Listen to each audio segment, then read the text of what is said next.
Hello. I think I may have some information on the little boy that has no name.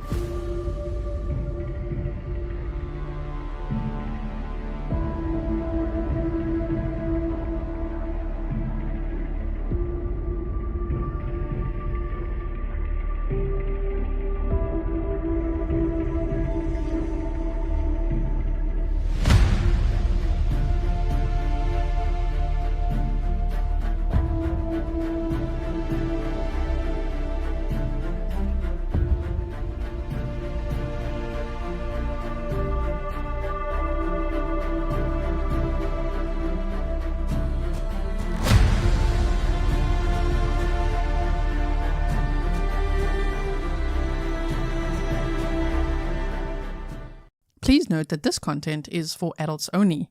Viewer discretion advised. If you haven't yet, hit the subscribe, like, and share.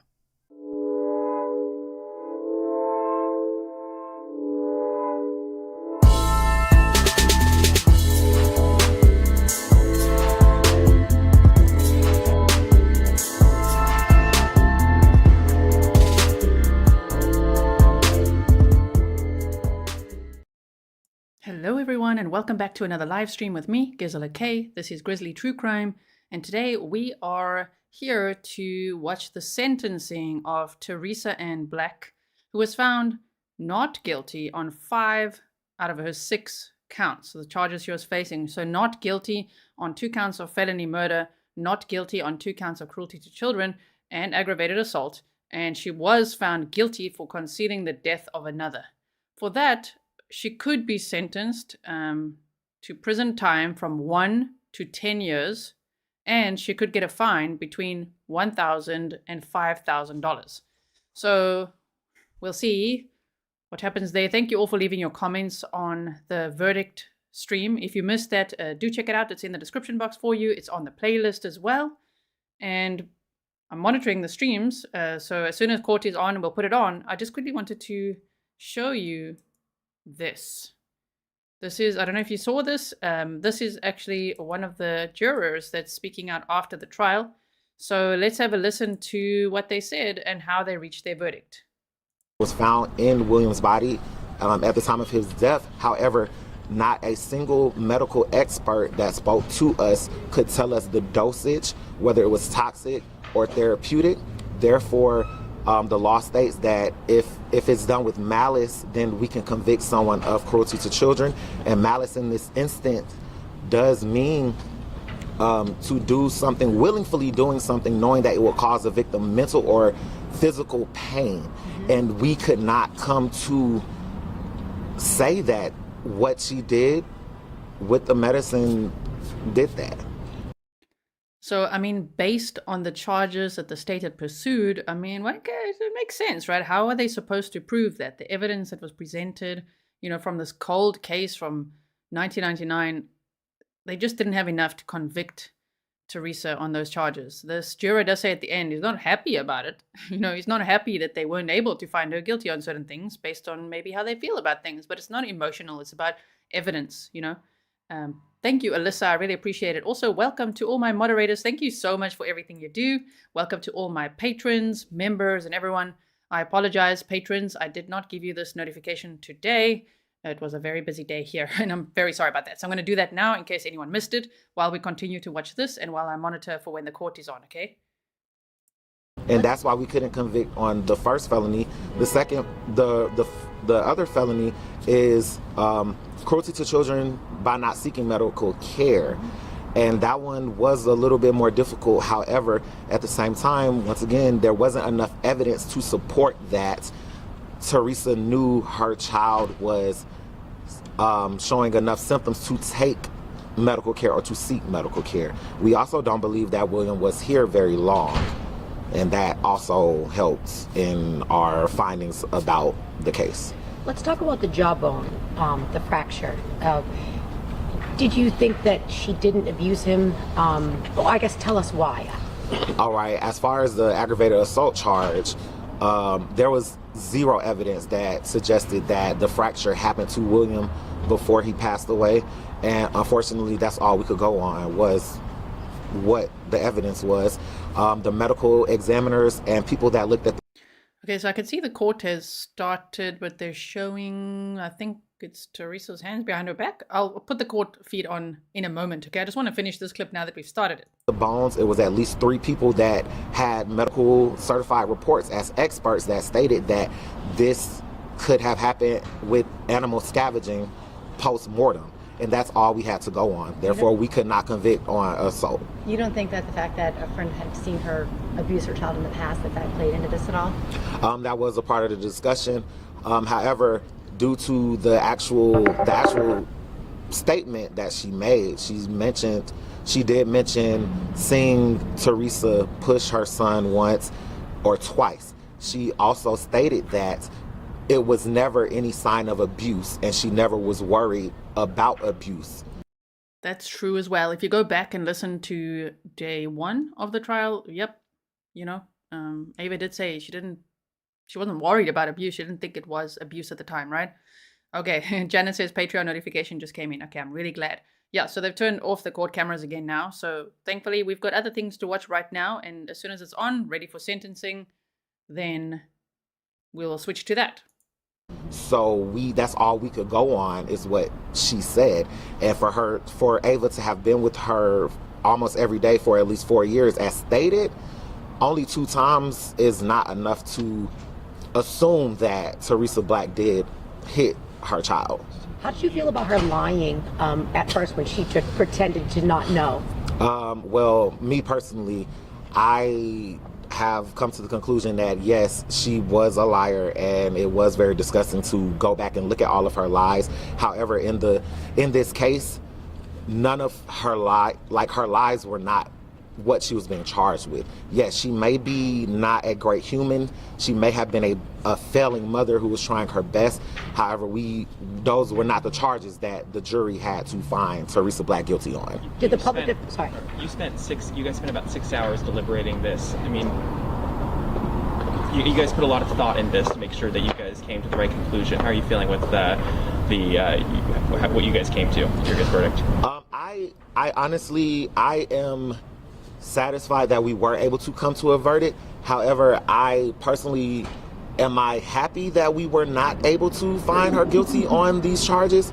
No, I'm not happy. It does make me a little unsettled. However, the charge of the jury was to find the defendant guilty or not guilty based on the evidence and testimony heard in court, and they did not do that. And it is not our fault that they weren't successful to do that. We just had to do what we had to do. I like it. Smart guy, right? I mean, it's everything you're saying is completely valid, What are they supposed to do with what was presented? We talked about this at the verdict, and I'm not trying to be snarky at the state, and I don't think anyone's trying to be. It's just the evidence was just unfortunately not enough, Otherwise, if you can convict Teresa based on that, then you can convict many people who may not be guilty, right? Okay, so if you're only joining the stream now, we are waiting for the sentencing court feed to begin. The cameraman has had the camera on and off and on and off. He's zoomed into people's buttons and hands so far. We appreciate the cameras in the courtroom, don't get me wrong. But yeah, you haven't missed anything yet, okay? Just thought I'd show you this in case you haven't seen it. There's actually also a press conference they had right after the verdict that we can also watch, that I've got lined up for us while we wait. Because you know how it goes. We know how it goes already. They start late. Okay, so let's finish this clip. Thank you. Thank you so much. All right. Yes, you did do it. Damn, that was loud. Okay. Sorry about that. Thank you, 11 Alive. So I wanted to say, if you're only joining now, Teresa Ann Black was found guilty of concealing the death of another. And that is all that she was found guilty for so far. Well, actually only. The rest are not guilty. So I guess that's it. I say so far, almost in the hopes of is there going to be another trial? Or is that, no, that's it. Not guilty for 2 counts of felony murder, not guilty for 2 counts of cruelty to children, and not guilty for aggravated assault. I don't know how they thought they're ever going to prove aggravated assault. How would they do that? My word, there's not much evidence of that. It was really, the medical examiners also on the fence of it could be animal scavenging or it could be blunt force trauma. shame. They didn't even rule his death. They ruled his cause of death as cause of death as undetermined. Well, how are they going to convict someone on murder charges if his cause of death was undetermined? That's a problem, you know. Leslie, thank you so much. If you guys haven't liked the video yet, the live stream, please do that and share it. Hashtag William DaShawn Hamilton. This little boy had no name for 23 years. This is a cold case from 1999. I'll be saying 98 because, of course, he died in 1998 or so. And his body was found on February 26th of 1999. So I guess that's when the investigation started. It's technically a 1999 cold case. It took 23 years for him to get his name back, all because of Ava McNeil, who knew him when he was a kid and never stopped looking for him. And then also Angeline Hartman, who launched her personal podcast called Inside Crime. It's in the description box if you want to check it out. I would recommend it. And she actually worked, Angeline Hartman, you might know her from America's Most Wanted. She's done some work there. She's the spokesperson for the National Center for Missing and Exploited Children. And because of her podcast and Ava listening to it and then connecting with the NCMEC, William DaShawn Hamilton was identified after they tracked down his parents because Ava gave the police information they needed. And so that's an incredible story. It's just so sad that there's no real justice for him now, although he got his name back and his mother's going to be held accountable, at least for concealing the death of another. Because the way that she left him in the woods there, horrible. Just out in the open. No, that's just horrible, right? Thank you, Pernille. William, DaShawn, we are sharing little books and crayon emojis if you want to in honor of William because he loved to color and he loved reading encyclopedias and reading books and he just sounded like such a sweet kid, you know.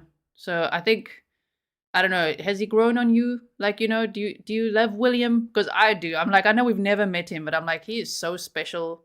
And this case just reminds us all, you know, there's people out there that will care about you. If you ever feel alone or like no one cares, there's going to be somebody, you know? And that's amazing to see Ava. I mean, William's family was also looking for him, but Ava looked for him every single day, 8 hours a day, all the time. She called everyone. She looked everywhere and she assumed he was alive. She never assumed he was dead.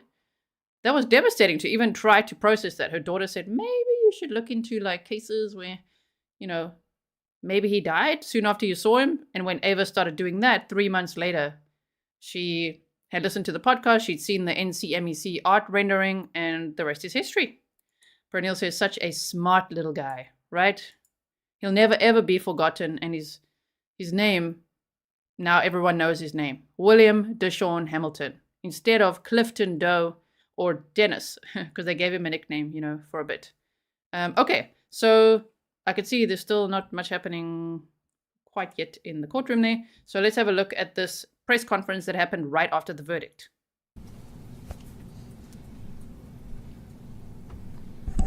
Thank you so much for being here. I am Sherry Boston, and it is my honor and privilege to serve as the District Attorney for DeKalb County. I am joined today by Deputy Chief ADA Yolanda Lippert, Senior Assistant DA Shannon Hodder, Senior Assistant DA Tyshawn Jackson, It was so hard to find Tyshawn Jackson's name throughout the trial. This prosecutor. I couldn't find it throughout the trial. Otherwise, I would have put a name on the screen as well. Shannon Hodder looks absolutely devastated. You know, that look is like, I don't know, really sad. DA investigator Matthew McClendon and victim advocate Christy Palmer, as well as the father of William DaShawn Hamilton, Mr. William Harris Hamilton. Nearly 25 years ago, the body of a little boy was discovered in a wooden area off Clifton Springs Road and Clifton Church Road. An autopsy determined that his remains had been left there, exposed to the elements for 3 to 6 months. Because of that, investigators could not easily determine who he was, nor how he ended up there in February of 1999. You see, they're still saying 3 to 6 months. I'm like, oh my word. The timeline is always shifting. That's one of the problems. Like, don't we just miss Kevin Clark's timeline, huh? From the Letitia Stark trial. We need a timeline like that, please. That would have been great. Visual timelines are very important for the jury And of course, we're just the public, okay? But if we were on the jury, we know visual timelines are very important. Make it obvious. What is the timeline? What happened? Let everyone understand what's going on. Because in this case, it's been really difficult to try to follow, right? Despite combing every inch of the area for clues and sharing details with the public about the plaid shirt, red jeans, and brown Timberland boots that the boy had on.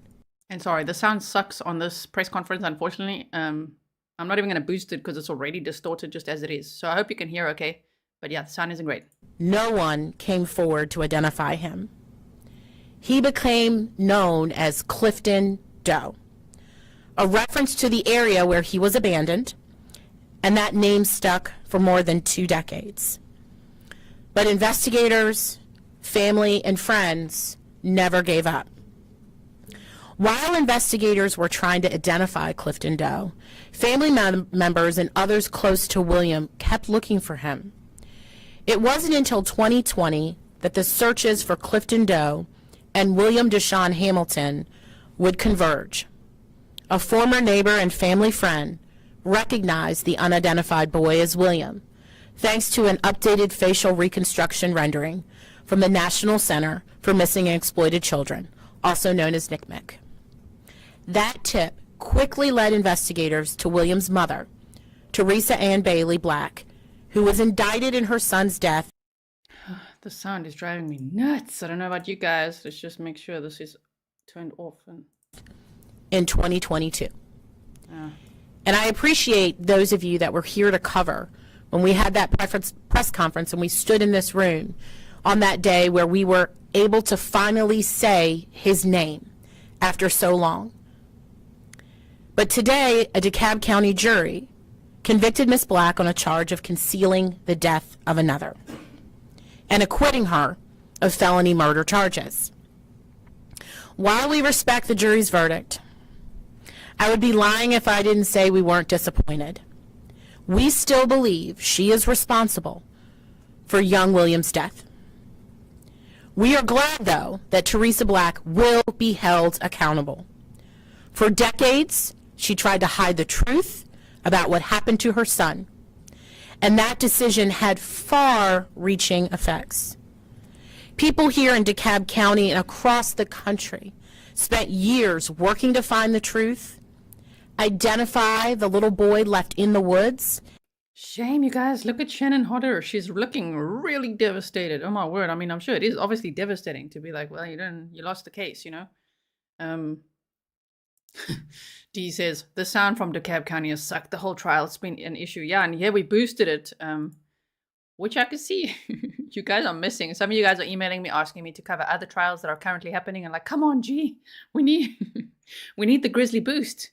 Can you please boost the sound? Can you please put your banners up? Can you please inform us what's going on? I'm like, look, people, I can't cover every trial because the time zone is not in my favor. For me to start, at 6 or 7 p.m. and end at like 1 or 2 in the morning, and then I'm all wired and go to sleep at 3 is not healthy to do ongoing. So I'd like cover a trial, give it a little break, then I'll go again. Okay, just so you know, why am I not covering these other trials?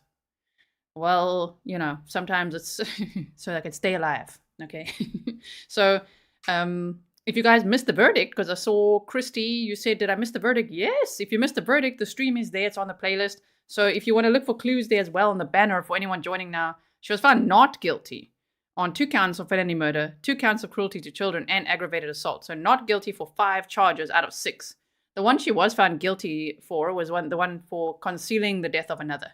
And for that, she will be sentenced to anything between 1 and 10 years of prison time and a fine of $1,000 to $5,000. Now, she's already been in jail since June of 2022. She was arrested on June 28th, I think, of 2022. So I'm thinking that she's going to get credit for that. So if they give her a sentence of 1 year, for example, or 2 years, she's going to walk out and pay a fine. Just so you know, in the unlikely event of, we like to think of worst case scenario, right? If she gets 10 years, maybe she'll get 18 months credit or whatever it is. Yeah. So let's have a listen. I am monitoring the court feed. There's nothing on right now. As soon as it's on, then I'll put it on, okay? I just think let's watch this a little bit in case you didn't see it. Yeah, Ash says we need a clone, G. Yes, please. or I need to live in like Central America, where it will always be in my favor. And return him to the family so that they could lay him to rest in the manner that he deserved. Teresa Bailey may have walked away and abandoned her son in 1999, but today I'm proud to say that the people in this room and in this community never did. Today, William DaShawn Hamilton has his name back, and he will never be forgotten. Sentencing for Ms. Black is scheduled for Friday morning, and under Georgia law, she could face anywhere from 1 to 10 years. While we cannot get into the specifics today, I can say that we intend to seek prison time for this felony conviction. So I would like to take a moment to recognize several people, besides the ones that are standing here with me, who had a hand in today's verdict. Lance Cross, the director of our Major Crimes Unit, Senior ADA Agatha Romanowski, and Senior Investigator Crispin Henry with our Saki team for their preliminary work on this case. The DeKalb County Police Department, specifically Chris Harvey, who served as the lead investigator on the case in 1999. He now serves as the Deputy Director with the Georgia Peace Officer Standards and Training Council, also known as POST.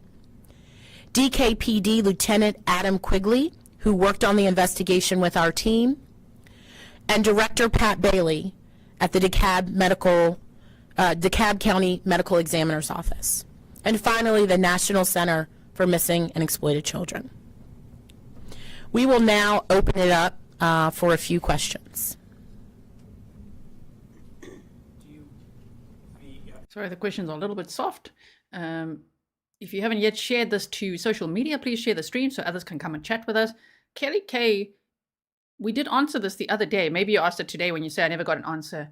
Has William been laid to rest? How can we up with a headstone or memorial? Does anyone know yet? We don't know yet. I am in contact with Angeline Hartman, and she's in contact with Ava, and of course, William's family. It's up to the family what happens next, because apparently, from what I've heard, William's remains have not been released to the family yet. So that's what I've heard. There is a memorial, like stone, there at the church across the road from where his body was found. So there's that, but there's not an official funeral or burial or headstone yet. So if I do know where, like if there's a link or where we can donate to or what we can do, I will share it with you, okay? So that, please look out on the community tab, look at my YouTube shorts, because that probably won't be a whole live stream to announce one thing, okay? So you got to check definitely the community tab. It's a place to check out. I hope that you know where it is, because I know on like a smart TV, if you're watching on there, sometimes you might not see the community tab. If you're on any device, you know, a smartphone or a tablet or something, you should be able to see it, okay? All right, so yeah, court, they're always later. Damn, they're running late. They see the time? By the way, if you guys are wondering about Jesse Kershevsky's hearing today, it is scheduled to start in 8 minutes from now. I have no idea if they're live streaming it or not, but Judge Doro only scheduled 30 minutes for it, so we'll keep an eye out, but 30 minutes is really just a status hearing. That's all it's going to be. So I don't know if it's going to be interesting or not. If it is streamed and if it's interesting, we'll watch it after this, okay? Then we'll be redirected there. But we'll miss it at first because we'll be live here. So the defense team had said to us that they were looking at possibly trying to appeal That's the William's decision dad. of the guilty verdict for concealing the death of another. I mean, will you guys fight that one? I mean, obviously you guys, I assume, because you guys aren't happy with how this unfolded, but you want to make sure she's held accountable at least for something? Well, Miss Black has every right to appeal her felony conviction as any other person convicted of a crime. It's not unusual in any case for a defendant to file a notice of appeal, and that is her right. And our appellate team will vigorously defend the conviction that we got today in court. Speaking to the jury and the jurors when they left, they mentioned the fact that a cold case like this is just really hard because a lot of the evidence isn't there. Would you say that does it seem in a way that by concealing it for so long there was some capture? Absolutely. The questions are incredibly soft. I think the question here is, do you think that they pursued the wrong charges? Absolutely. I mean, the fact that William No, that's one of the upcoming questions. That question I couldn't hear. Sorry about that, but let's hear the answer. His remains lay undisturbed in the woods, subject to animals and the elements and the deterioration of his body. That was really only skeletal remains by the time they were recovered. Of course, there was lots of physical evidence lost. Had his body been discovered quickly, or had Miss Black contacted the police immediately, we would have been able to determine exactly through medical evidence and physical evidence how William died. And that would, of course, make a difference in any case. Were there any other charges that could have been added as far as lying to police, anything that would have been separate from concealing the death? No, just concealing the death. I also had a question about charges. We talked to the jury, and their problem was Here's the question about charges. Okay, did the state pursue the correct charges for the case? And the jury was saying, well, based on the charges, the evidence presented, we could not convict her on that. And we've also had debates about that here. Like, there's many other charges that, in our public opinion, maybe majority non-legal opinion, right? There's some lawyers here, but maybe many of us are not lawyers. It seems like a lesser charge could have been easier to pursue. Like 2 counts of felony murder and 2 counts of cruelty to children and aggravated assault based on the evidence they had that was already tough. It's already a tough case, being a cold case from 1999. So imagine having all the odds against you and then pursuing like the highest level of charges. It's pretty hectic, right? the intent part with felony murder. Now that you know what the verdict is, if you were able to go back, would you charge her with something different? Absolutely not.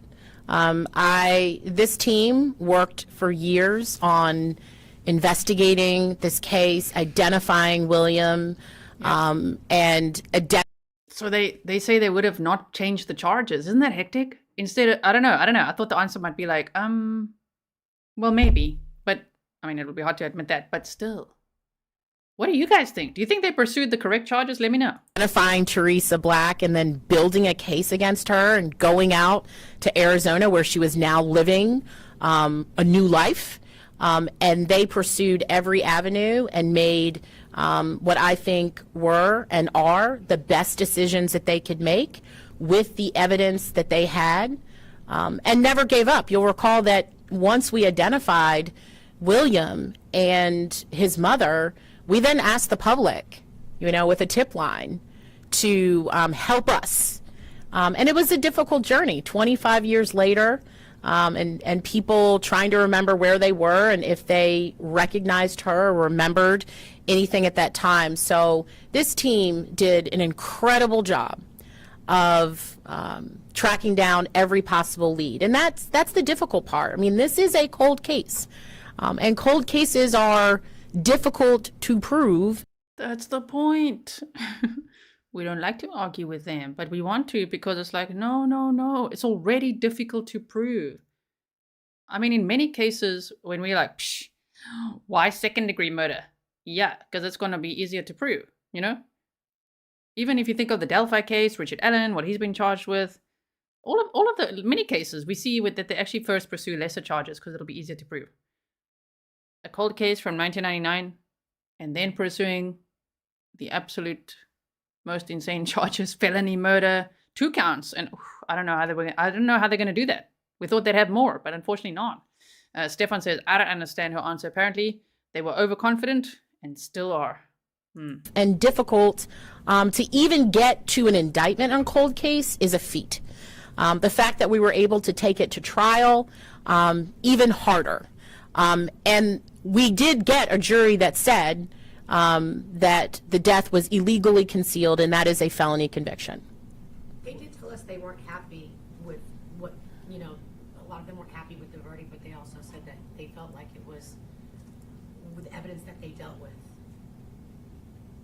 I don't know what my question is. They said it was the fairest based on the law. I mean, your 2 DAs, the senior ADAs here, you guys did, was very passionate for you guys as you guys were up there for closing arguments and trying to get this case. I mean, do you still believe you have the evidence here that she, in fact, did kill her son? I will tell you, You know, if you have not had a chance to go online to our website and read our bill of values that we have set out for the district attorney's office, this office, our philosophy is we do not bring any case to court for which we do not feel that we can prove that case beyond a reasonable doubt. And so, no, this team did not have any doubt about Teresa's involvement in the death of William DaShawn Hamilton. But we understand that that is a decision that's made by 12 people in a box every day. 12 people in a box every day. Wow, I still can't believe we've done all of this. It's half an hour later and court still hasn't started. Or should I say I'm shocked? Maybe I'm not. Maybe we know how these things go. Gail Fisher said, I hate to say it, but defense attorney was right. They banked on emotion, not evidence. So we're waiting for sentencing. That's what we are doing. Come on, Mr. Cameraman. Turn on the cameras. Let's have a look. Okay. Oh man, Stefan says, I read your website, Sherry. You don't even mention your assistant DAs on this website. That's right, Stefan. We were hunting down their names. That's true. That's what I was saying. That was pretty difficult to find, right? Wow. Okay. I don't really think I have any other clips or anything to show you. So now we wait. Now we wait. Let's see what some of you say, huh?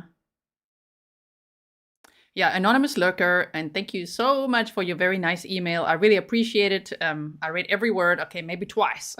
So thank you so much. You said, I think these streams are teaching lawyers watching how jurors think, and it will cause more justice in the future, or at least I hope so.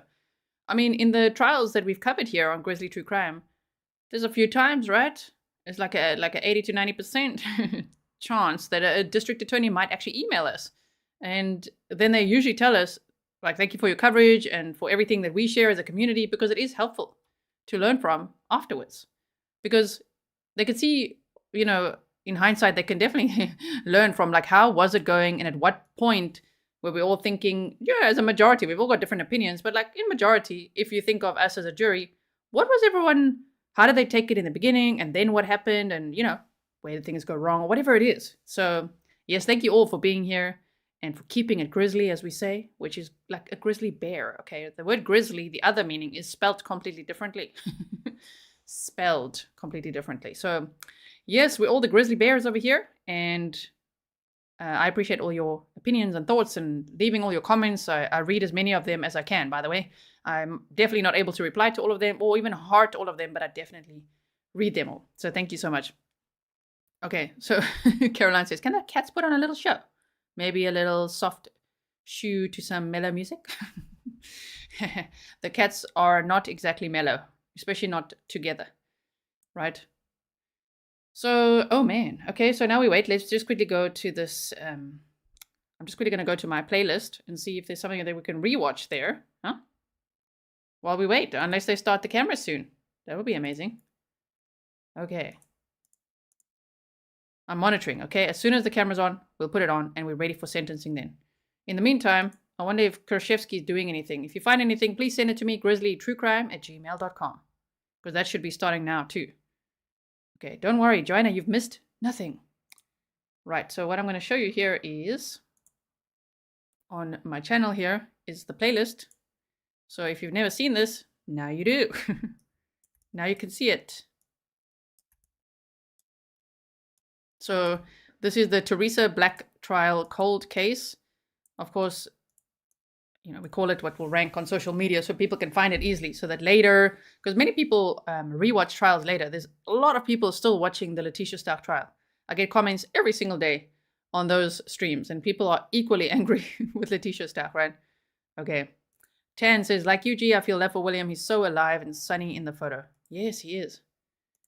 Sarah said the jurors were right. The bottoming the state did not prove their case beyond reasonable doubt, unfortunately for William. Yeah, exactly. Okay, so if we look at the playlist here, do you want to watch, what do you want to watch again while we wait? Do you want to watch Ava's testimony, Teresa's police interview, or the verdict? The verdict wasn't that fun to watch, hey? It's like, oh no, what's going on there? And we are now live, waiting for sentencing. Do you want to watch any other ones? Let me know. I'm monitoring now to see what you want to, before I click on something. Vanessa says, bit late coming in, but hello everyone. Hello. Okay, just remember we focus on one case at a time. I'm mentioning Kershevsky so that people don't spam the chat with Kershevsky. I'm aware of it. There is a stream set up for it if they stream it. As for the rest of any other case, I'm not a news forum. We're reporting on this case right now, okay? So if you want to send me anything else, you can... Okay, you guys are saying the police interview. You can email me, grizzlytruecrime@gmail.com, but please don't just forward me links because that just goes straight to spam because it is kind of spammy to just be like, link. I mean, sure, we don't need thousands of those a day, right? You guys are saying interview. Okay, police interview. Police interview. So the nice thing is you can click on any stream. No, not that one. Wait, I botched it. Police interrogation. We want day 2. Yeah, this one. And then if you scroll down, there we go. We could see all the timestamps and police tell Teresa her son's bones fired. So let's go there. Teresa interview. We'll go here. It's timestamp for you. And we play it. It's a big social media following. Double G. I don't accept, and I'm not always right, but I don't accept time for tough, and I was in a shelter for a while, and I just gave my 7-year-old to a stranger. And we can debate the definition of a stranger, that's not what we do today too. But I need the real story. Because I'm not giving you the whole story. Like, I can't show you all my cards, I'm giving you pieces of the puzzle, but there are things that I know about your son that I'm not going to disclose with you right now. I just can't for the integrity of the case. But I'm telling you, not bad. You're reporting missing. I know.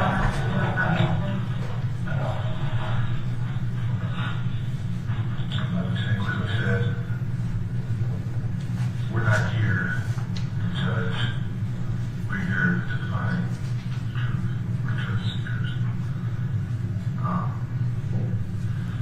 He's been unidentified for almost 23 years.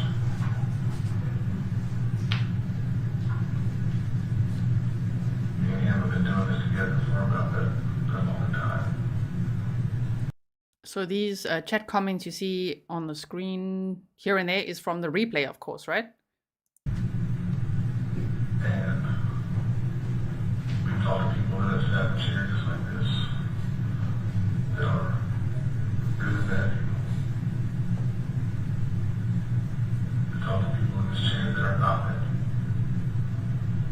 That understand that. Or somebody panicked. Or just something so bad happened that you did not know, or that person did not know how to react. And I know a lot of times you look at the police, you know what I'm saying, and then we get that, and you're looking at yourself, you never know what is not the truth about what happened to me. And it makes it hard for people to say what happened. I truly get that. Just looking at him right now, I can see this was a facial reconstruction that the National Center did. It was a clothes that he was found in his boots.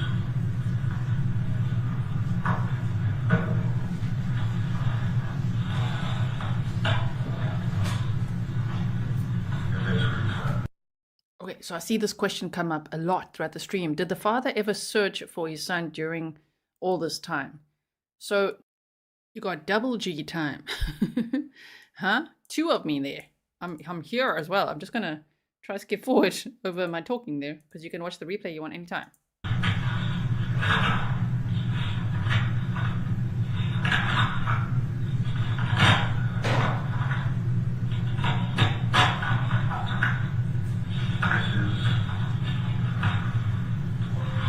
I can imagine the emotional stuff that you're going through right now. But from a human to a human, the actual end,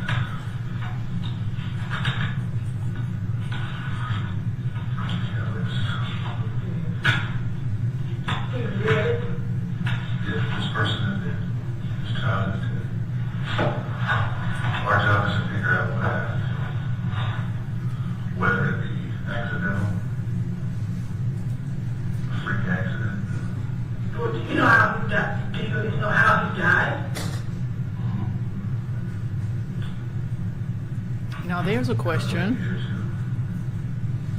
So you do think I did something to hurt my son?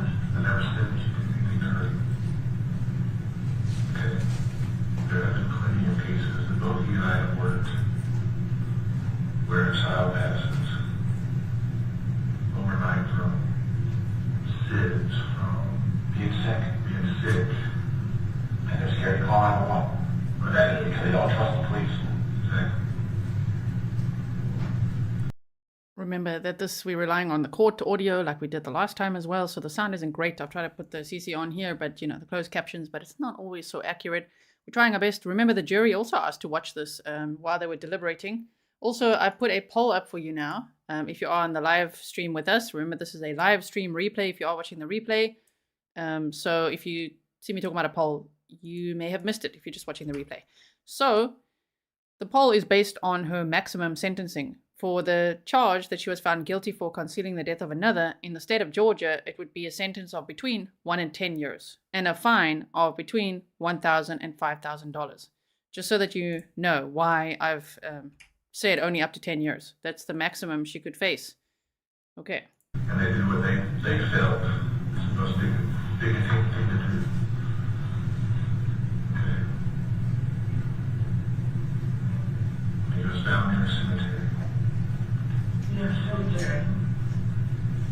So with that, they were trying to do the right thing.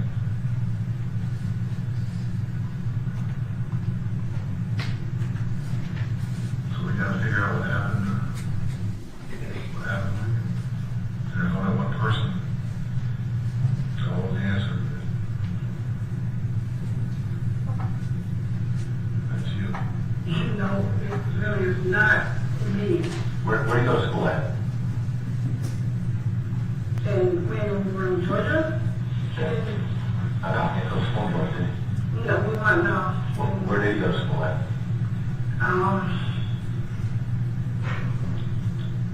Charlotte? Yeah, I don't just for the name of the school. Okay. No, he did go to school in Charlotte. What grade?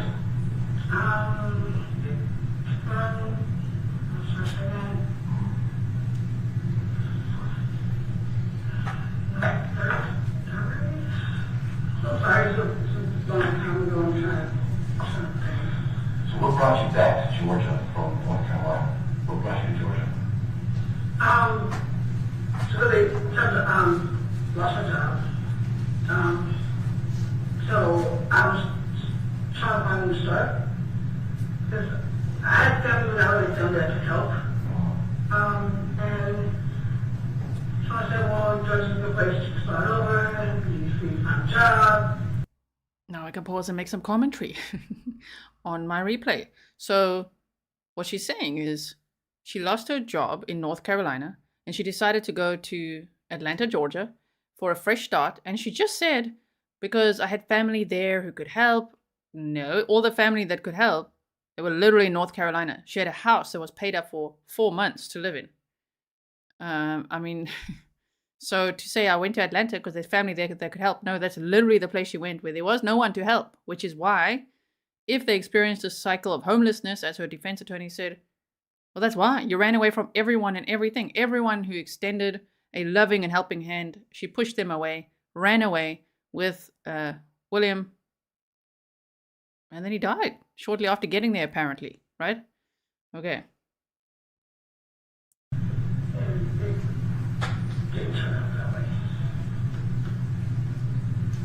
How you got to Georgia? You took a bus? I took a bus.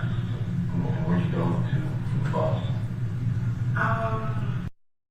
If you guys didn't hear that, and let's see what I say. The smarty pants that'll be in the comments saying, oh, it's so annoying when you tell us exactly what she said. Yes, all the smarty pants. Let's go forward. And stuff on. And got some tuition. Well, I found a job first. I had enough money to stay there for, I think, a couple of weeks.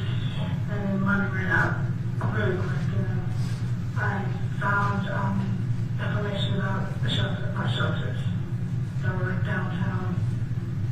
How long do you think you were in Georgia total? Like how many months? I don't remember. I don't remember how long.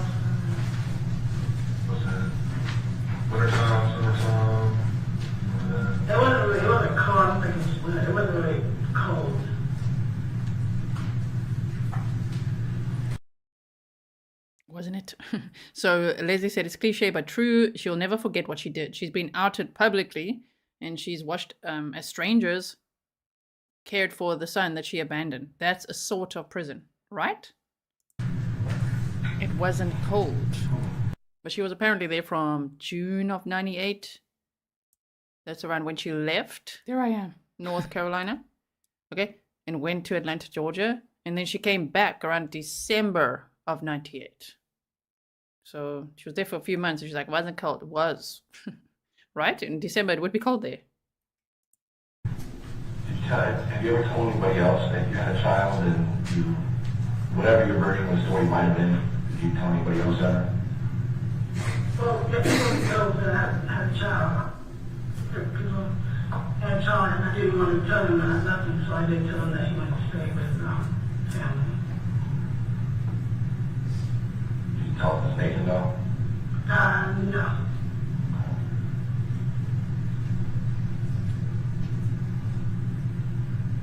When was the last time you told him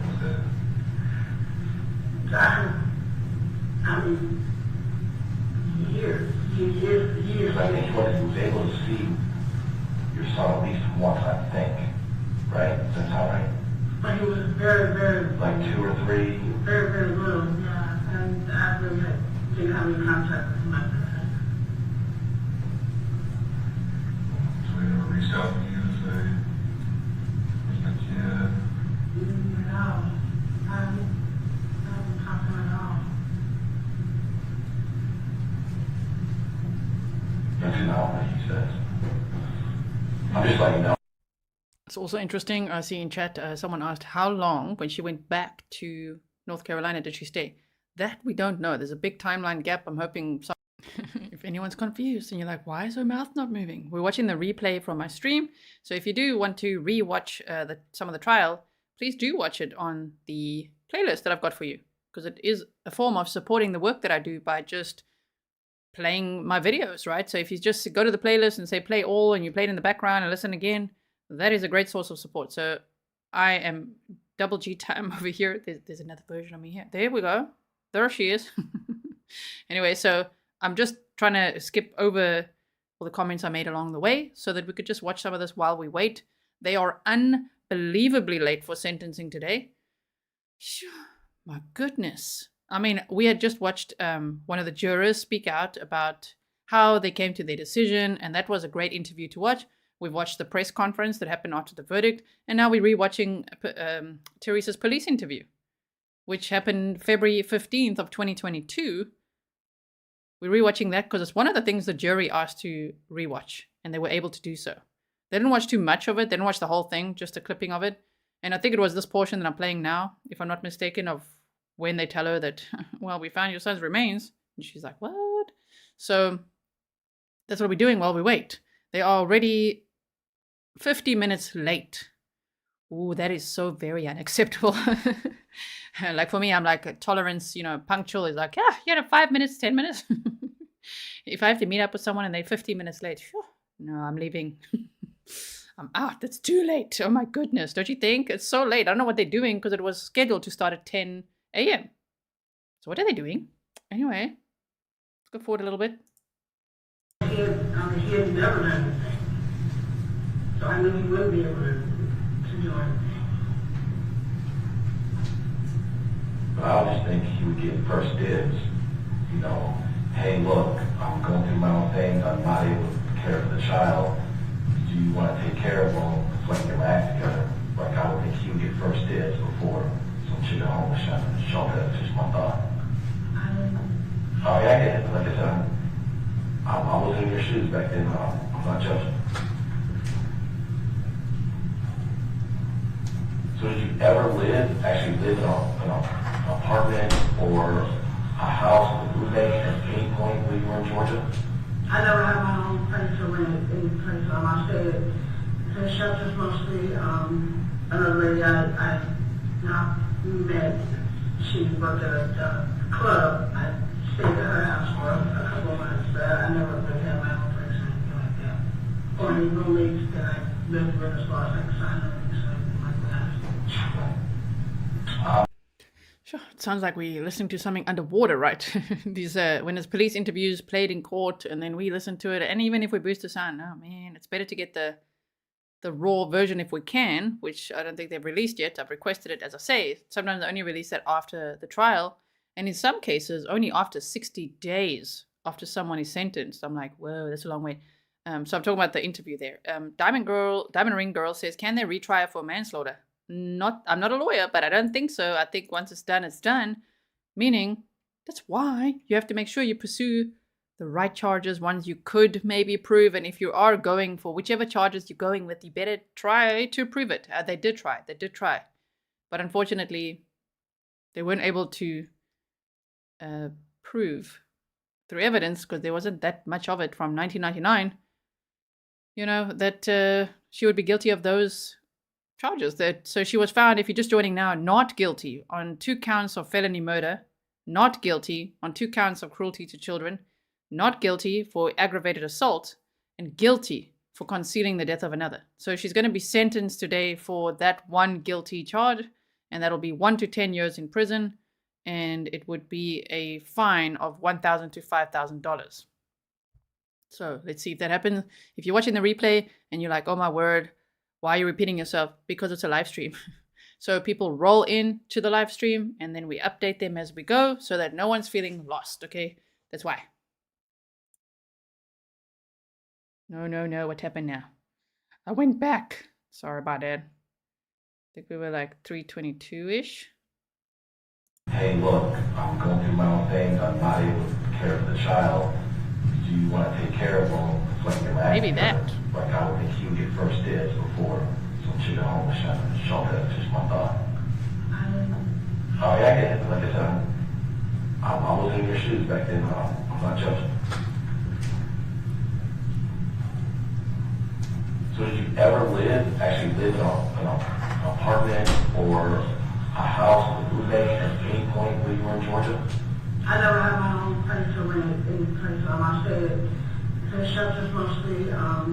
Another lady I not met, she worked at a club. I stayed at her house for a couple of months, but I never really had my own place or anything like that. Or any roommates that I lived with as far as like signing or anything like that. I'm not looking for, like, I don't technically, you might be police, but did you, like, befriend somebody that said, hey, you can crash at my place for a while, or something like that? No, I'm just the lady that I work with, like a strip club. Remember her name? Shirley? Which strip club she worked at? Shirley? Cheryl Lynn said, I live in the deep south. We are having severe storms this morning, trying to think why there may be a delay. That's right. Maybe we should check the weather there in Atlanta, Georgia. I'll look now.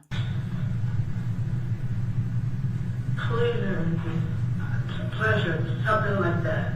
Atlanta? Yeah. Pleasers, yes. Oh, it was in Georgia. Yeah. Pleasure, something like that.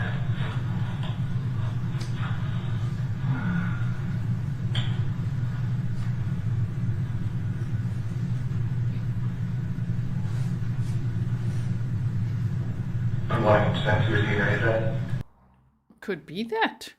They said in an article, Atlanta, Georgia, Friday afternoon is expected to bring widespread rain and gusty winds, along with a risk of severe storms. Friday's system comes less than a week after severe weather brought flooding to the region. Okay, the Friday morning commute remains mostly dry. However, spotty drizzle and light rain are possible before 10 a.m. Is this the official first Grizzly weather time?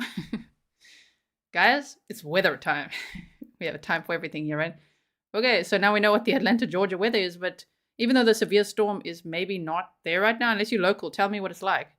It's been crazy here too, actually. We've had quite a lot of storms here in the Netherlands too. And so they say rain rapidly increases from west to east late in the morning. Well, it's already 11 o'clock in the morning now, right? Storms are possible before lunchtime. Oh, interesting. And they said cities closer to the state line, such as Carrollton, have the greatest chance of heavier rain and thunder before noon. By 1 p.m., more weather. So maybe that is what it is. Thank you so much to Cheryl Lynn for that information and the launch of Grizzly Weather Time.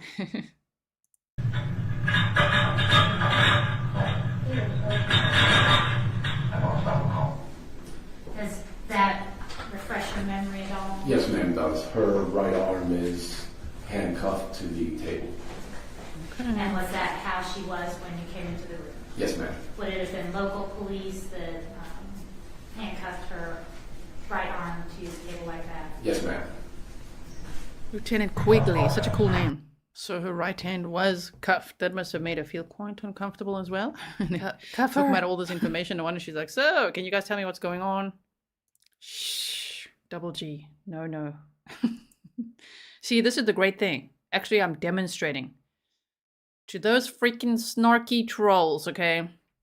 People are like, why do you have to just forward it? You just literally take your little mouse and you just forward it. You just go like this. Bam. Look at that. I stopped talking. If you just want to go ahead, if you're in the zone, you know what I mean? We have to have a meeting with a whole lot of people.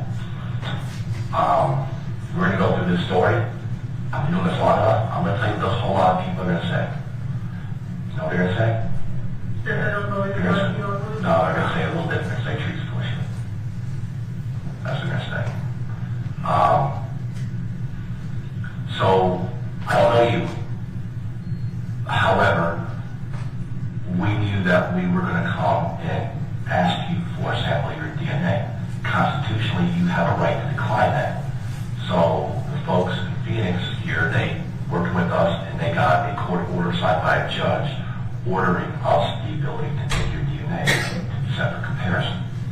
That DNA is going to match, and this is going to be your kid. No, I know, but I had to assume, just in case, right? I play the worst case scenario game. And then we're going to look at the facts. The facts are you had a child, actually have a copy of the birth certificate that you signed with William. He went to school in North Carolina up until like 2nd grade, I think, maybe. And then he leaves school, he comes to Georgia, and February of 1999. Okay, well, they're about to tell her. Sammy Socialite says, hello, I was on the jury. For real? If you'd like to email me, my email is grizzlytruecrime@gmail.com. Maybe we can have a conversation sometime. Maybe we can record it for the Grizzlies and you can tell us what your thoughts are. Crafting with Amy said Double Jeopardy, which I always think of the movie when I hear that. That was a great movie, right? Double Jeopardy prevents her from being retried, unfortunately. I agree with Double Jeopardy when convicted, but in cases like this, prosecutors get one shot. Yes. So welcome as well to any people that were on the jury and you're lurking. You are welcome to say hi to us, and we're a very friendly bunch. And you're welcome to chat to us here anytime. Okay. His bones are discovered in a field. Now, his body had been there 4-ish months before anyone found the bones. And I'm just saying factually, you just go about your life. You go to Alaska, you meet Nathan, you guys come back down here, you guys have your ups and downs, he ends up moving out, and then we got some fight like a month ago, and nothing's ever brought up, there's no missing person report, there's no whatever. I believe, I'm going to tell you, I'm going to just tell you what I believe, and there's things I can't 100% disclose to you. I believe that your 7-year-old at the time became ill. I believe your son died naturally from that illness. I believe you made a poor decision. Because whatever reason, whether don't trust the police, scare the police, those are all reasonable. Don't have a family, reasonable. Not stable, reasonable. And you let it ride. Teresa, I'm going to tell you, if I'm close, the story that I just said, it is very important that you tell me, because those are my words, not your words. And I'm going to tell you, Teresa, I have a family, he has a family, and kids change the dynamics of family. Okay? They do. Teresa, I believe that you knew today was going to come someday.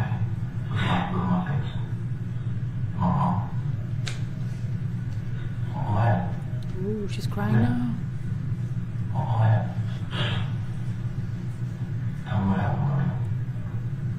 I didn't notice that before. He's holding her hand right. He's like reaching out and holding her hand. Come on, you can tell us. Tell us everything, right?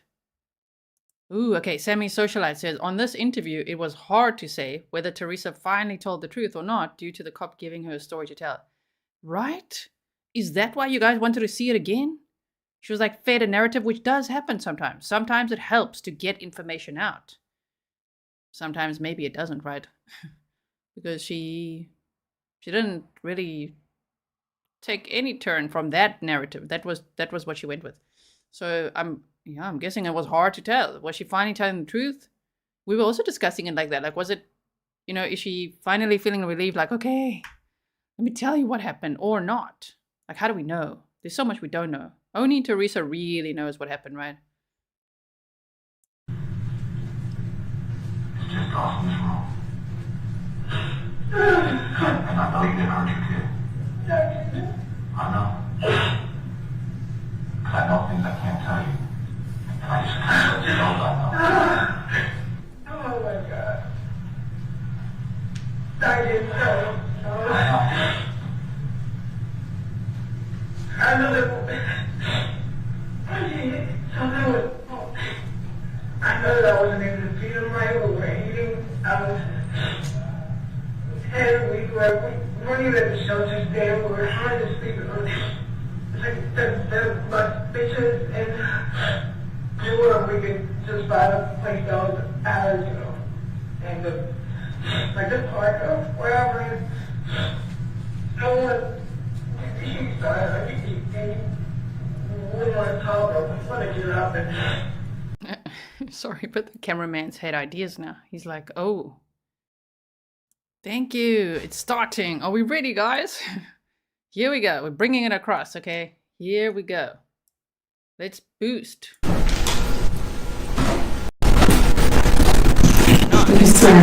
Raise your right hand, sir. Raise your right. Do you solemnly swear or affirm the testimony you give to the court should be the truth and nothing but the truth? Yeah. May lower your hand. State your name and spell it for the record. Oh. No. Wait. And what your recommendation is as to the sentence. Oh, I feel like she should do the rest of her life in jail, if you ask me, but do we... Nope, you guys, I'm just gonna switch quickly to another feed. Just hold on 1 second. I don't want any choppy feeds for us here, so just hold on 1 second. We will get there, don't you worry. Let's just go back just a little bit. Okay. May lower your hand. State your name and spell it for the record. William Hamilton. Mr. Hamilton, if you would tell the court how this crime has impacted you and what your recommendation is as to the sentence. Oh, I feel like she should do the rest of her life in jail, if you ask me, but the reason why I'm saying this because I never got to, play with him and do none of these things like what a father supposed to do with a child, and all the time I seen her, before y'all even caught up with her and everything, she told me that he was living down here all these years. And I'm thinking like, he hate my guts or something because he never, he would never call me a name, but he's still alive. So I really feel like the jury, they ain't, I don't even think they listen to the whole thing, because I don't think this right. I really don't think it's right. I mean, I don't know really what to say, I just feel like it's not. I mean, I feel like this I don't know. I just feel so bad that I ain't never get to spend time with him. Like all these people that came in and out the courtroom, I never seen those people before. But they spend more time with my son than I ever had. Cause I ain't never get to spend time with him. Every time I turn around, he here, and I don't know what to say. I just feel like you should give a max. Whatever you can give her, just give it to her. That's it. Thank you for being here. I'm so sorry for your loss. Yeah. Is there anything else? I didn't mean to cut you off. I'm good. Okay. Thank you. Oh man, okay. Of course, he's very upset. That's William DaShawn Hamilton's father, and his name is William Hamilton. Your Honor, the state would next like to call Ava McNeil. I believe she's on the Zoom. Okay.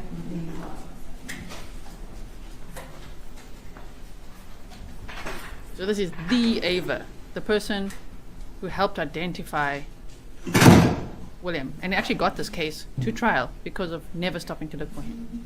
So she's going to appear via Zoom. Okay. All right. Go ahead and swear her in, please. Raise your right hand, ma'am. You solemnly swear affirm the testimony you give to the court to be the truth on the penalty of perjury. I do. Will you lower your hand, state your name and spell it for the record? Ava McNeil, AVA-MCNEIL. Good morning, Ms. McNeil. Good morning. Could you please tell the court about how this offense has impacted you and what you're recommending the sentence should be? Well, we wrote a letter. Could I read it? Sure. Dear Judge Hydrick, my name is Ava McNeil, and I loved William as if he were my own. When Teresa returned to Charlotte without William, I never believed any of her explanations. I always knew something was wrong, and I also told her I would never stop looking until I found out what happened to him. I never imagined I would be searching for William for over 20 years. If you knew William, you would have fought to find him too. William DaShawn Hamilton was a special little boy whose smile lit up a room instantly. He was such a lovable and gregarious child. He was smart with a mature intellect. He was also respectful. William had so much life ahead of him, and he had the potential of becoming anything he wanted to be. Because of Teresa, we missed seeing William grow up. We missed watching him learn and laugh through those precious and curious elementary years. We missed him growing up through middle school and high school as well as graduating. I know he would have went to college. He told me before that he had dreams of going to a rich college. This was a child that could read dictionaries and encyclopedias before he even started kindergarten. He enjoyed being the reader, not the listener. He also enjoyed singing Michael Jackson, "We Are Not Alone." I saw William as someone who would grow up and birth wonderful achievements in his life. A doctor, a scientist, maybe even a lawyer. If you knew William, you would agree with me without a doubt. William was like a little old soul and a little man in a boy's body. He had so much love to give. I believe it's a huge loss to the world that his life was cut short. And yes, I said the world. That's how special he really was. My family will be forever changed by the truth of what happened to him. My 11-year-old can't understand how mom leaves her child in the woods. She knows of William. Both of my daughters grew up watching me search for him. Every year we celebrated his birthday. We had no idea he wasn't alive. Today he would be 32 years old. So much has changed because of Teresa's decision. Beautiful William didn't have a fair chance to live the full life he deserved. All the wonderful things he could have contributed to society was taken away because of his mother's actions. Who was supposed to protect him? She made a horrible choice that made it worse by concealing his death. It's still hard to believe. Nothing will bring William back, and nothing will heal my heart from the loss of him. So many people were touched in 23 years by this unknown and unclaimed child. That in itself is proof of the impact he will make on a person's heart. I would like to thank everyone who worked this case and never gave up. The gratitude can't be extended enough for the tenderness he has been shown. Rest in peace, little Willie. And thank you, Judge Hydrick. Thank you. Sending so much love to Ava. This must be difficult, especially after the verdict, right? After all those years. Sammy, socialite, who was on the jury, said, "We do not have the truth of what happened. Well, I don't have proof of that, but Sammy, socialite, said they were on the jury. So you said, we do not have the truth of what happened. Cannot send this woman to jail without proof. Very hard to prove felony murder without proof of a felony first." Yeah, because it was even the 2 counts of felony murder. One of them was murder while committing a felony. That's also quite confusing to try to prove, right? Your Honor, I don't Thank you for know being if here. there is anyone in the waiting room. We were expecting 2 others, but they might not have had the ability to log on. I don't see anybody. Your Honor, back when discovery was served, the state did file its written notice of its intent to seek recidivist punishment under OCGA 17-10-7A. The defendant does have a prior conviction from 1994 for manslaughter out of North Carolina. A certified copy of that conviction was provided she's in orange. to the defense as well. She's wearing orange. If this is her, she's like behind the screen, or what's going on here? I think so. Look. Let's make it bigger. As big as we can. There's the orange outfit. Okay. I'm tendering that into the record now, Your Honor. State's Exhibit 1, if I may approach. Yes, please.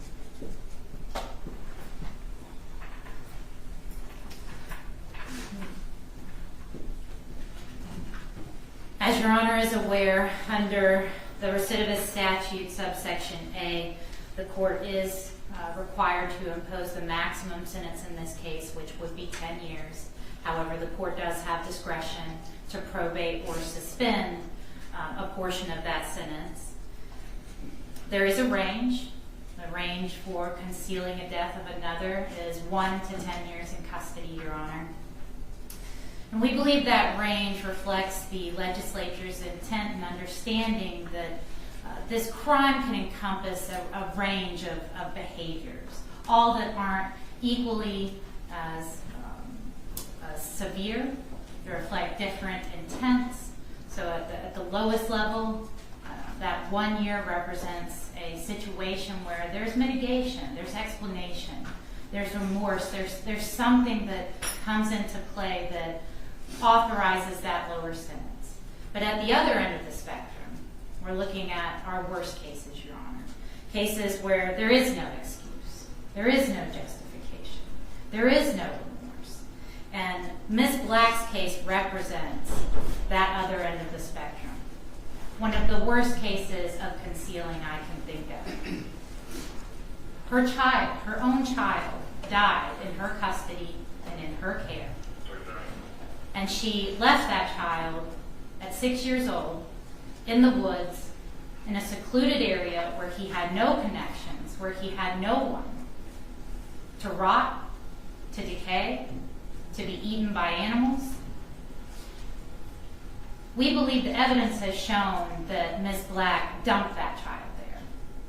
Didn't just wake up after sleeping in the woods with him and find him dead. We believe the evidence has shown that she dumped him there. That her state of mind throughout the trial was shown with her own statements when she told the police, when she finally confessed 23 years later to leaving him in those woods, that she knew something was wrong with him.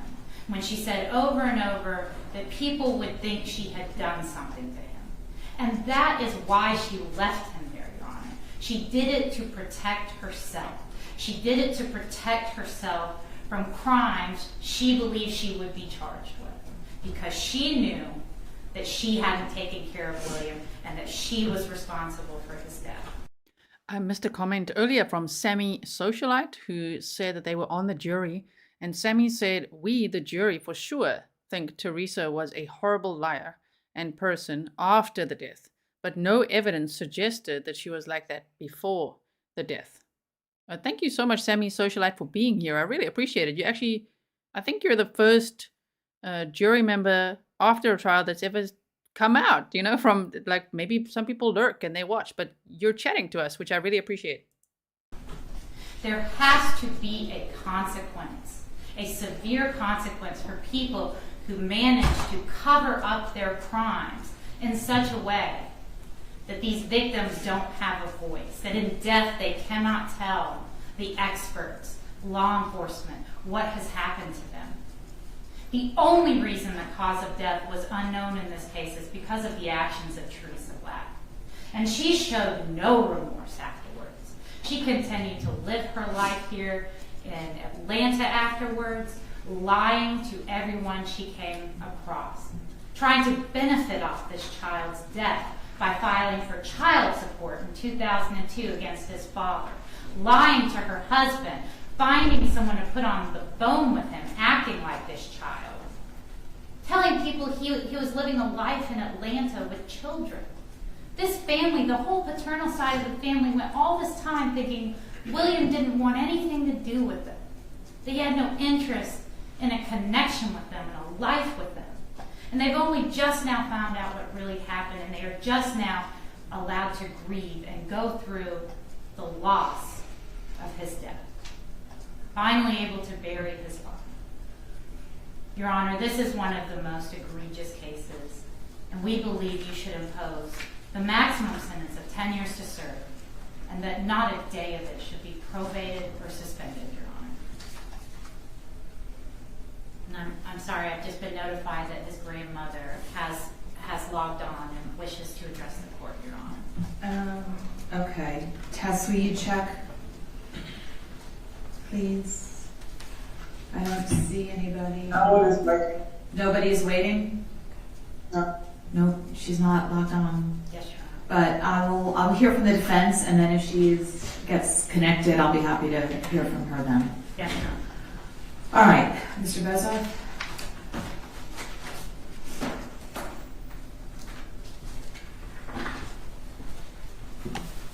Thank you, Your Honor.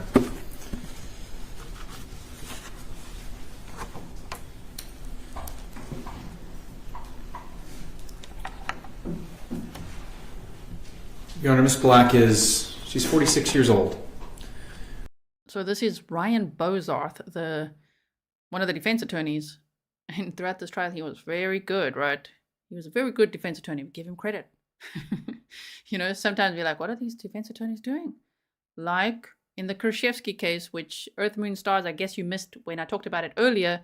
If anyone's wondering what's happening with the Krzyzewski hearing, I don't know. It doesn't look like they're live streaming it. If you find the live stream, please send it to me, grizzlytruecrime@gmail.com. But also, I can't be in two places at once.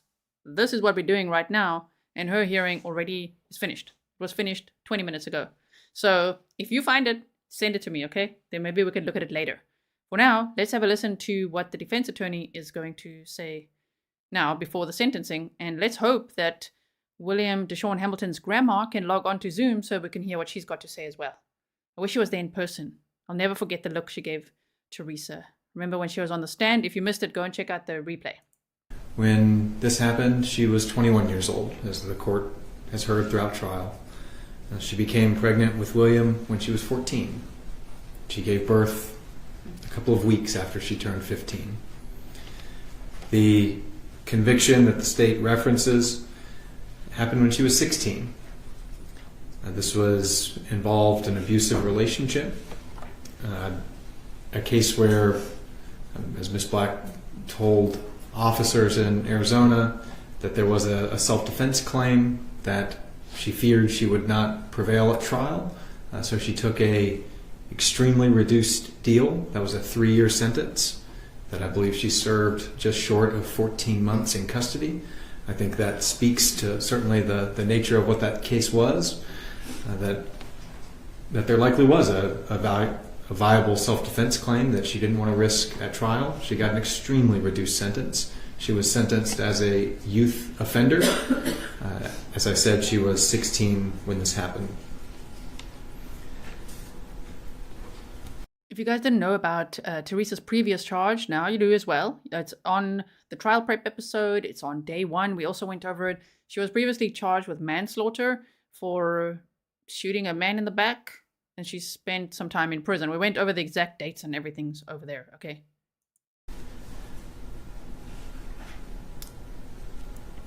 Leaving William in those woods was the greatest mistake of Teresa's life. She has held that regret and the shame and guilt of that for 24 years, 25 years. She has not moved on from that guilt or shame, and she never will. She has, however, moved on from the circumstances of her life. In 1999, she turned to drugs. She turned to sex work. She was in a terrible place. Even after William passed, she was in a terrible place. She has worked to get her life on track, and she has. She has raised a daughter who loves her very much and is extremely involved in her life directly, and has been for her entire 18 years. Ms. Black has saved money for a college fund for her, so she can go to college if she would like. She's 18 years old.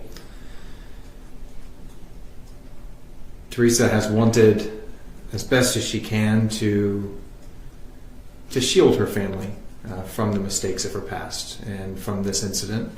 She has not wanted them present here. She did not want them involved in giving a statement. She wants her daughter to be shielded from. Also, Sammy Socialite, who was on the jury, said, and to be clear, the jury had no knowledge of her prior manslaughter conviction. Thank you for clarifying that, yes. That wasn't made known to the jury, which is normally how it goes in these trials, right? They don't bring up someone's past convictions and things like that, okay? If I need to speed this up a little bit, I will. For now, it's okay. I do also want to, because I could see people are like bugging the crap out of me about Jesse Krzyzewski and think I can be in 2 places at once, even on email. There's severe weather in the area, so they might actually reschedule Jesse Krzyzewski's hearing. But if it happens, and if it's streamed, don't panic. We'll watch it together later. We're here now. We are here for William DaShawn Hamilton, and we are waiting for sentencing of Teresa Ann Black. We've watched this whole trial together, and we're focused on this right now. Okay? From her past as much as she can. This is something that Teresa knows she had to deal with, and she wanted to keep her family out of it as best as she can.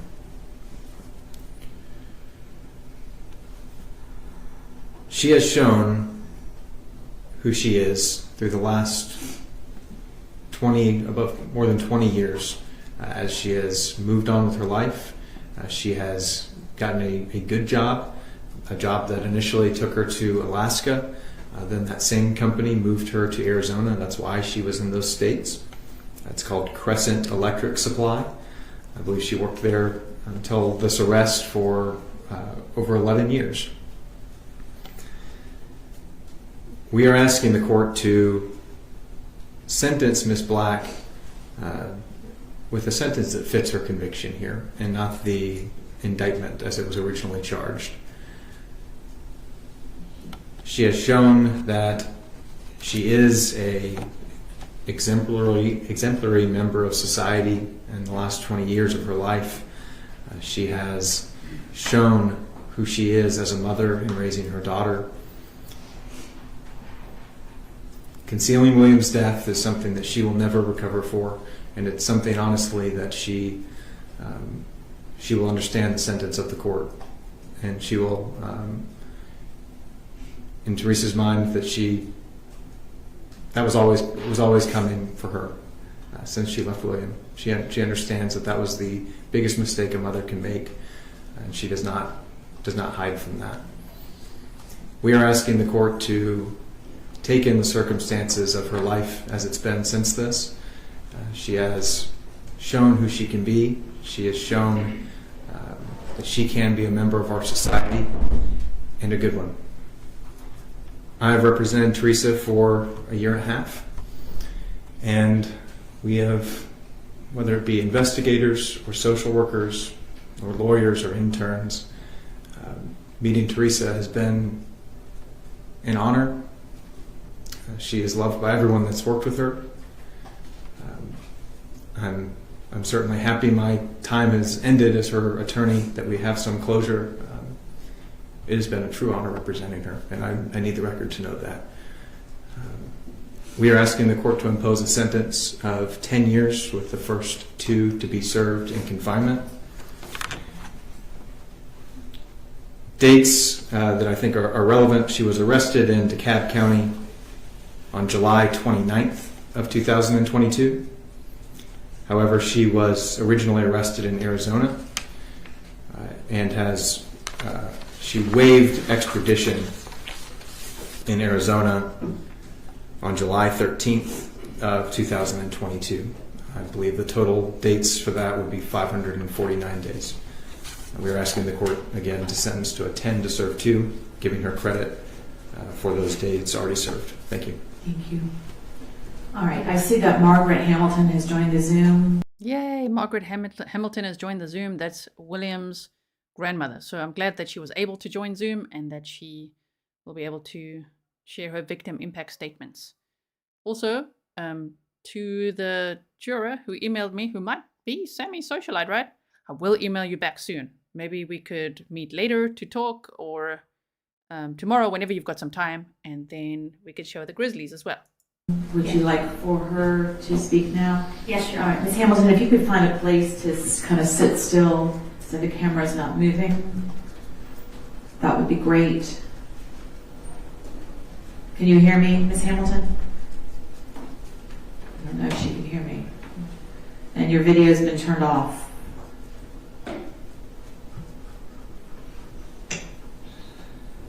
Your Honor, you're muted. I don't know. No, I'm muted. She can hear me through the courtroom. It's if I turn that on, the feedback. Okay. Ms. Hamilton, if you can hear us, can you please turn your video back on?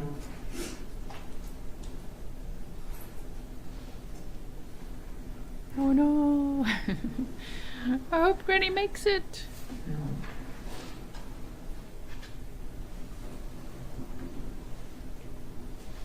Is somebody reaching out to her? Yes, Your Honor.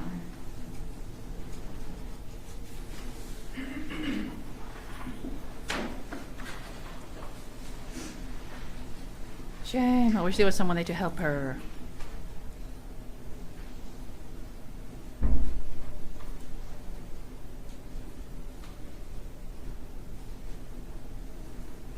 I'm seeing the back of Teresa's head. She's wearing orange today. She's definitely looking more upset today, right? From what we've seen so far. She's ready to be sentenced.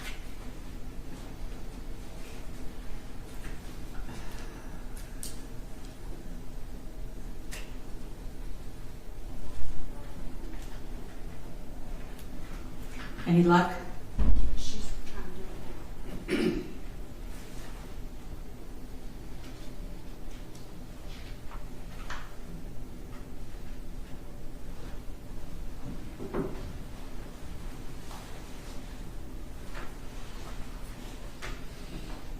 There's Ava. Ava's still there.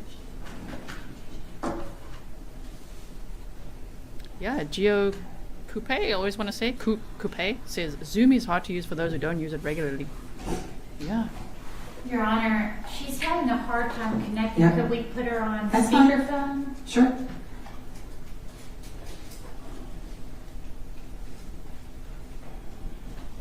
Wait, there her video's back on now. Ms. Hamilton, can you hear me? No. All right, just do it on the phone.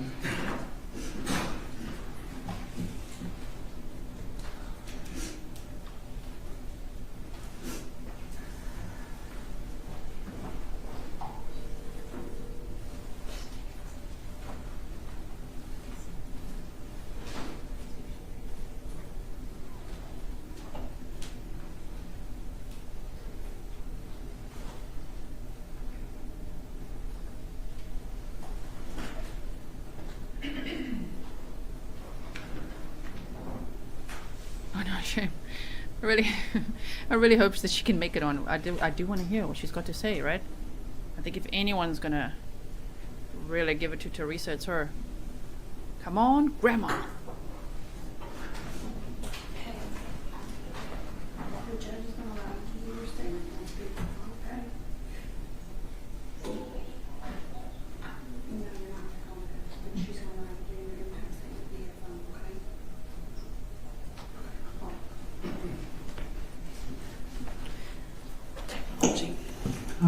Ms. Hamilton? Yes, ma'am. You can hear me, okay. We're going to go ahead and swear you in. Ma'am. Okay. Cute. Okay. Yes, please. Raise your right hand, ma'am. You solemnly swear or affirm the testimony you give to the court should be the truth and nothing but the truth, so help you God. Yes. May you lower your hand and state your name and spell it for the record. Margaret Hamilton. All right, thank you, Ms. Hamilton. Go ahead and tell me what it is you'd like for me to consider. I'm at the court's mercy for my grandson because I don't understand what has really happened.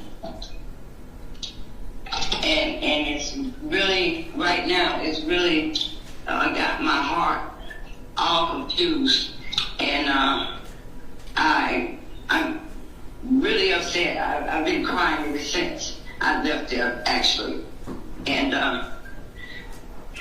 if there's any way that he could get, there could be something done for him being missing and lies being told and being sent on a journey looking for him, and there's no little William.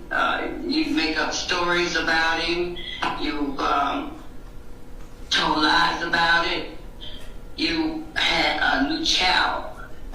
So I would like to know, why did you leave Charlotte, North Carolina when you had a place to live and come to Atlanta, Georgia and have nowhere to live, and that's where he ended up dying?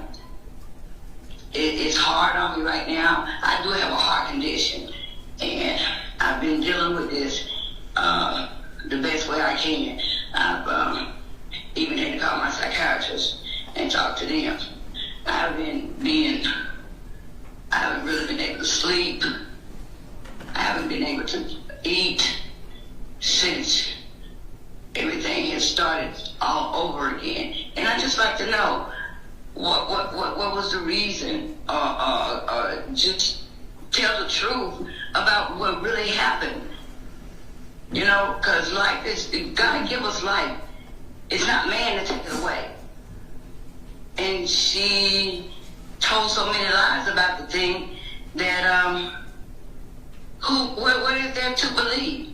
You know, I understand everybody got feelings, and somewhere along the line, in my heart, she lost her feelings. My grandson is gone, and I'll never get to see him grow up and be a man.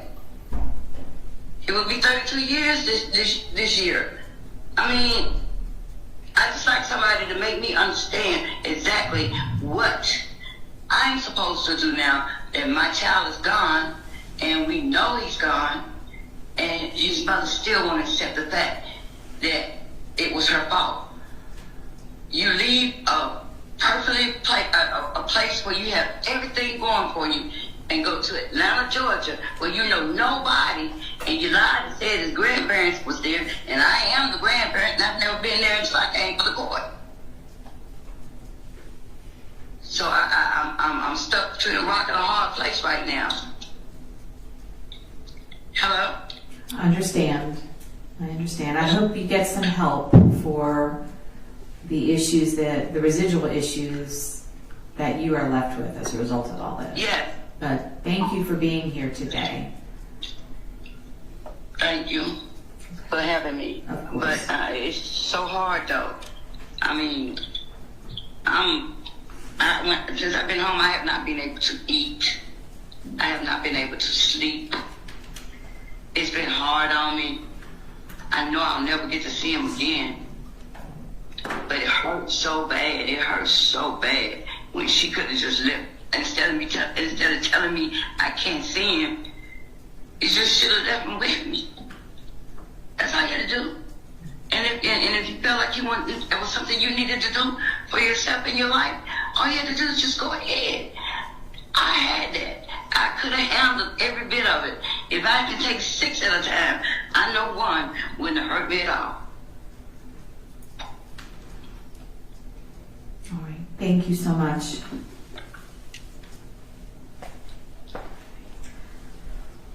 All right. Anything else? No, Your Honor. Anything else from the defense? No, Your Honor. Okay. Ms. Black, While I empathize. Okay, whoa. Time for sentencing. I think that's victim impact statements done. And I think we're going to hear the sentencing now. Let's see. With the fact that you were a teenage mother in some very, very difficult circumstances. Those circumstances don't in any way justify what you did. So I've been thinking about this, obviously, all last week and this week. And I want to come up with a sentence that fits the facts as it was relayed during the trial. As a mother, I cannot fathom how you could leave your child in the woods to rot. There were so many other options, and it did not have to end this way. But your choices in leaving William's body in the woods, never reporting him missing, and lying about his existence for over 20 years are not only appalling, but also resulted in the complete destruction of any evidence that could have determined what happened. And so we're all left here still with no answers. You are the only one that really knows what happened, and no one else will ever know.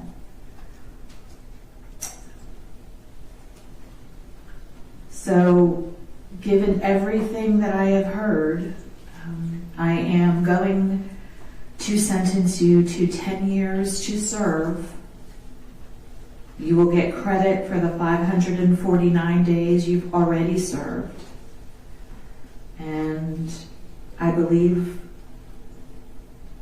that sentence, it is the most I can do under the law, and I do think that it fits the horrible facts of this case.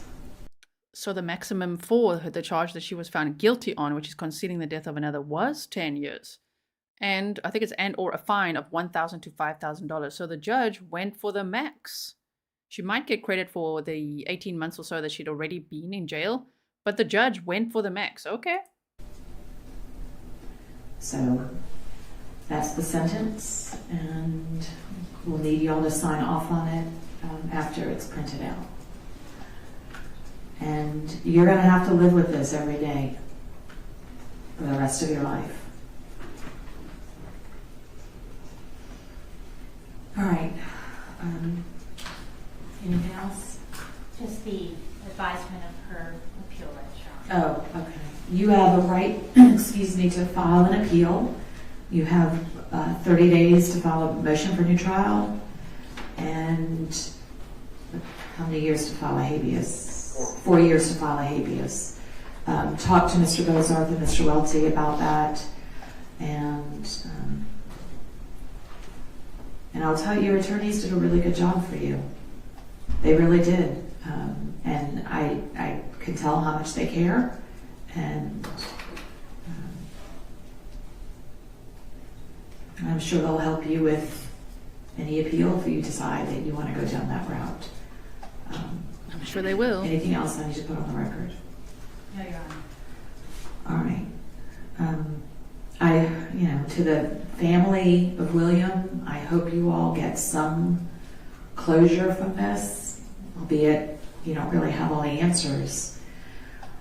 But hopefully you'll get some closure and everyone will be able to move on. So, good luck to everybody. All right. I still have a couple other matters on the morning calendar. Let's see the reaction. I'm sure Ryan Bozarth is telling her, don't you worry, we're going to appeal this. You're already going to get credit for everything. It's okay. 10 years, though. Okay, I'm impressed. The judge was like, that's it, 10 years. That's what we're going with. That's the max you could have gotten.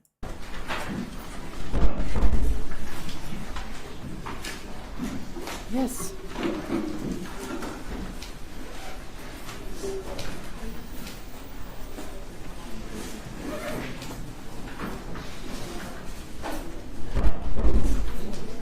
Okay, let's see if anything else happens. I don't think so, though.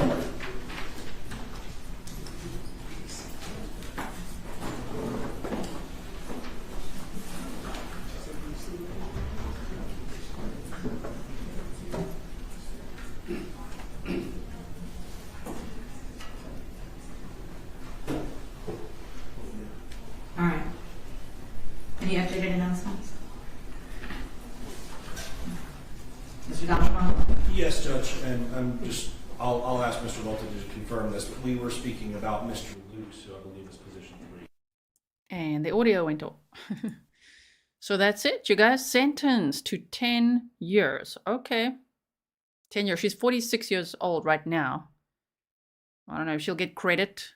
So she should be 56 when she would get out then.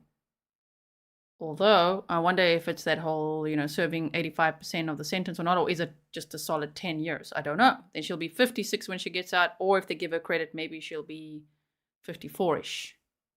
But still, she's going to have lots of time to think about all of this, even though she was found not guilty, which, as A. Heinemann said earlier, means not proven. It might not mean innocent of those charges. It could, but it might not. It might just mean not proven, because the state wasn't able to prove that given the evidence that they had, because this case went all the way back to 1999, right? Okay. So I'm just still seeing, I just see this chat is flying. Thank you so much for sharing all your thoughts and opinions. Please also do it in the comments below so I can read that afterwards. That's always there, and I can heart it and reply to it sometimes and everything. Sometimes the live chat replay is not there if I'm, making the intro shorter for those, as I called them earlier, those naughty trolls that say that the intro is too long and all that, even though there's timestamps. Sometimes I just shorten that for replay watchers, and then unfortunately we lose the live chat replay, but the comments are always there. So leave your comments below. I'd love to read them. I'm sure anyone watching the replays of this trial would love to read that as well. And especially today, we were like waffling on for quite a while there. So also, if you missed the beginning of the stream, I had shown you a interview done with one of the jurors, and they explained how they got to their verdict. And then we also looked at the press conference that happened right after the verdict last time. So if you missed that, watch the replay of this stream, and then you can see that as well. I would highly recommend. I'm in contact with one of the jurors, who I think is the same juror that's here in the chat, and we might have a members-only stream. Like, the plan so far is to have it soon, within the next half an hour or so. We're just ironing out some of those details. So if we have that, we'll have a members-only chat first. And don't worry if you're not a member. I will make sure if we can get some good clips out of that, then I'll make a video for you to show you, okay? So don't worry. It's just so that we don't have to stress, or, we can always just chat with all the members and no stress. And then afterwards, we'll see if there's a nice video that I can make for you guys. A production, right? Okay. So thank you so much, everyone, for being here. Sammy Socialized said, did you play my interview? Was that you? Maybe. I think it was your interview. Yes. Were you in the yellow shirt? Huh? Everyone said you were very well dressed. Yes. There we go. Sammy Socialite. Okay. Then we've already met you. So yeah, I played that at the beginning of the stream. So if you guys missed it, I am also going to link it in the description box. I always link my sources. So if you want to go just watch the video there, that's okay. If you want to support the channel and watch it, then watch my replay, okay? So I might see members soon. I'm also keeping an eye on this Krzyzewski stuff. Okay, I don't see that it's being live streamed, as in on YouTube. I cannot see that happening. So I don't know if it's happening on Zoom or what happened. I don't see it. So if you guys have a recording of it, or you saw it, or you know what happened, let me know. Judge Dora only scheduled 30 minutes for it, so I'm not too sure what the update's going to be. But if there's any update for Jessie Krzyzewski, I will let you know. I think there's going to be many updates for the next few months on Jessie Krzyzewski. I'm sure she's going to write more letters as well. Her sentencing has been delayed. If you missed that I Drop murder trial, we were on a day like this. We are ready for sentencing, and then, oh my word, instead it turned into her attorney's file to withdraw, and the case just hit a big pause after that because of Krzyzewski's letters and things that she sent, and them investigating how did she even get them out of the prison, out of jail. So yeah, that one we're still waiting for sentencing, and I think it's going to be summer of 2024. Right. CRISPR said, how can you verify that's a real juror? That's the point. That's why we're going to talk. I think it is. I always give people the benefit of the doubt, but how do we know? How do we know? I don't know. So we're going to just chat to them on a members only stream and ask some questions, and then we shall see. Okay. Thank you so much, everyone. I really appreciate it. Thank you, mods. Thank you, patrons. Patrons, I'm so sorry for the late notice today. Normally you're the first to know with anything that's happening, okay? Especially with notifications. Today, I was unfortunately spinning here in the house. My head was spinning. I was like everywhere looking for everything. So I'm so sorry about that. All right. So based on what Teresa Black was found guilty of, I feel like the sentence was appropriate, right? And the judge did mention credit. So I still feel like, okay, credit is like, just less than 2 years or so, 18 months, I think it is. And so, okay. If she gets 8 years, that's 8 years to think about it and for the whole world to know, okay, you were held accountable for 8 years of your life. And I'm sure keeping that secret her whole life was also quite taxing. And now the secret's out. Everybody knows, right? Okay, yeah. Steel guitar. I do not want Krzyzewski flu. It's a very bad flu. So thank you so much, everyone. And I will see you all again soon. Okay, stay safe. Make sure you are subscribed so you don't miss out, because I have these like impromptu live streams sometimes. You never know. There could be breaking news. There could be an update in a case that we're following. And if you're not subscribed and don't have your notifications turned on, and or you're not on Patreon, how are you going to know? How will you know? Okay, so I'll see you again soon. Thank you so much and have a wonderful weekend. Okay, bye everyone.